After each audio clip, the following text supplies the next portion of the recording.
എറണാകുളം കൂത്താട്ടുകുളത്ത് തട്ടിക്കൊണ്ടുപോയ councillor കലാരാജുവിനെതിരായ video പുറത്തുവിട്ട് CPIM. സാമ്പത്തിക ബാധ്യതകൾ അന്വേഷിക്കാം എന്ന് കോൺഗ്രസ് നേതാക്കൾ പറഞ്ഞതായുള്ള കലാരാജുവിന്റെ സംഭാഷണമാണ് CPIM പുറത്തുവിട്ടത്. കൂറുമാറാൻ കലാരാജുവിന് സാമ്പത്തിക സഹായം കോൺഗ്രസ് നൽകി എന്നായിരുന്നു CPIM ആരോപണം.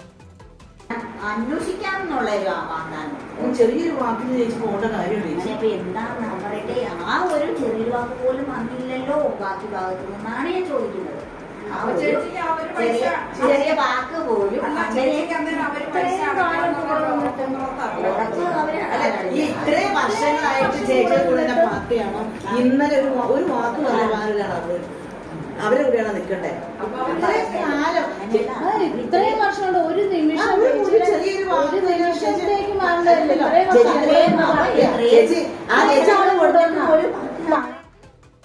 എന്നാൽ തന്നെ ഭീഷണിപ്പെടുത്തിയത് എടുത്ത വീഡിയോ ആണെന്നായിരുന്നു കലാരാജുവിന്റെ മറുപടി.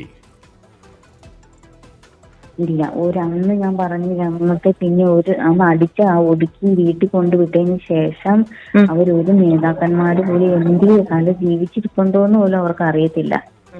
അപ്പൊ അതിനൊക്കെ അവര് മറുപടി പറയുന്ന കേട്ടോ, എത്ര നീചമായിട്ടുള്ള മറുപടിയാ പറയുന്നത്. നമ്മളെ അത് ഭീഷണിപ്പെടുത്തി അവരെടുത്ത ക്ലിപ്പാണത്. അവിടെ ചെന്നിട്ട് മുടിക്ക് കുത്തിപ്പിടിച്ചെന്ന് പറഞ്ഞ പയ്യനില്ലേ, വിജയിലേക്ക് എന്ന് പറഞ്ഞൊരു SFIയുടെ നേതാവാണ്. അവനാണ് വടിയായിട്ട് പുറകെ നിന്നിട്ട് പിള്ളേര് പുറത്തുണ്ട്. അപ്പൊ എനിക്ക് പിള്ളേര് എവിടെയാണെന്ന് സേഫ് ആണെന്ന് എനിക്ക് അറിയത്തില്ലായിരുന്നല്ലോ. അശ്വിൻ പാലാഴി വാർത്തയുടെ വിവരങ്ങൾ ചേരുന്നു. അശ്വിൻ, ഈ കൂറുമാറ്റം UDFന്റെ സാമ്പത്തിക വാഗ്ദാനത്തെ തുടർന്നാണ് എന്നതാണ് CPMന്റെ ആരോപണം. അത് തെളിയിക്കാൻ എന്ന വണ്ണമാണോ ഈ വീഡിയോ അവർ പുറത്തുവിടുന്നത്? അശ്വിൻ. തീർച്ചയായും ഹാഷ്മി, അതുതന്നെയാണ് CPMന്റെ ലക്ഷ്യം. കഴിഞ്ഞ ദിവസം, അതായത് സംഭവം നടക്കുന്ന 18-ാം തീയതി അവരെ തട്ടിക്കൊണ്ടുപോയി എന്ന ആരോപണം വരുന്നു. അതിന് പിന്നാലെ പാർട്ടി ഓഫീസിൽ എത്തിയ ശേഷം എടുത്ത ദൃശ്യങ്ങളാണ് ഘട്ടം ഘട്ടമായി ഇപ്പോൾ CPM പുറത്തുവിട്ടുകൊണ്ടിരിക്കുന്നത്. 18-ാം തീയതി സംഭവം കഴിഞ്ഞ് തൊട്ടടുത്ത ദിവസം ഓഫീസിൽ വളരെ സന്തോഷത്തോടു കൂടിയാണ് കലാരാജു കഴിഞ്ഞത് എന്നുള്ളത് തെളിയിക്കാൻ വേണ്ടി വീഡിയോയുടെ കുറച്ച് ഭാഗം അന്ന് പുറത്തുവിട്ടിരുന്നു. അതിന് പിന്നാലെയാണ് ഇപ്പോൾ ഈ ബാങ്കുമായി ബന്ധപ്പെട്ട സാമ്പത്തിക ഇടപാടുകൾ തീർക്കാം എന്നുള്ളൊരു വാഗ്ദാനത്തിൻ്റെ പുറത്താണ് തങ്ങളെ കോൺഗ്രസിനൊപ്പം ചേർക്കാൻ ശ്രമം നടത്തിയത് എന്നുള്ള CPMന്റെ ഇന്നലെ ഉയർത്തിയ ആരോപണം. അത് സാധൂകരിക്കുന്ന ദൃശ്യങ്ങൾ തന്നെയാണ് പുറത്തു വന്നിരിക്കുന്നത്. ഒരു തരത്തിൽ ആ ബാങ്ക് ഇടപാടുമായി ബന്ധപ്പെട്ട പ്രശ്നങ്ങളെല്ലാം പരിഹരിക്കാം എന്ന നേതാക്കൾ പറഞ്ഞുവെന്ന് കലാരാജു തന്നെ സഹ കൗൺസിലർമാരോട് സമ്മതിക്കുന്നുണ്ട്.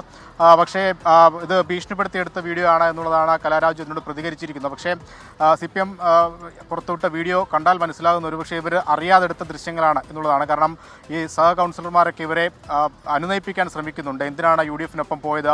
അവരെക്കാൾ വലുത് നമ്മളല്ലേ, നമ്മുടെ പാർട്ടിയല്ലേ, ഇത്രയും കാലം ഒപ്പം ഉണ്ടായിരുന്ന പാർട്ടിയല്ലേ, അങ്ങനെ പോകാമോ എന്നൊക്കെ അവർ ചോദിക്കുന്നത് ആ വീഡിയോയിൽ വ്യക്തമാണ്. ഇനിയും വീഡിയോയുടെ ശകലങ്ങളുണ്ട് എന്നുള്ളതാണ് CPM നേതാക്കൾ വ്യക്തമാക്കുന്നത്. ഒരുപക്ഷെ വരും ദിവസങ്ങളിൽ കലാരാജുവിൻ്റെ ഭാഗത്തു നിന്ന് എന്തെങ്കിലും ആരോപണങ്ങളൊക്കെ വന്നാൽ അതിനെ പ്രതിരോധിക്കാൻ ഈ വീഡിയോയുടെ ബാക്കി ഭാഗങ്ങൾ CPIM പുറത്തുവിടുമോ എന്നുള്ളതാണ് അറിയേണ്ടത്. എന്തായാലും നിലവിൽ കലാരാജുവിനെ കൂടുതൽ പ്രതിസന്ധിയിലാക്കുക, ഈ വിഷയത്തിൽ CPMന്റെ ഭാഗത്ത് ന്യായമുണ്ട് എന്ന് കൂടുതൽ ഉറപ്പിക്കുക എന്നൊക്കെയാണ് ഈ വീഡിയോ ദൃശ്യങ്ങൾ പുറത്തു വരുന്നതുമായി ബന്ധപ്പെട്ട് നമ്മൾ മനസ്സിലാക്കുന്നത്.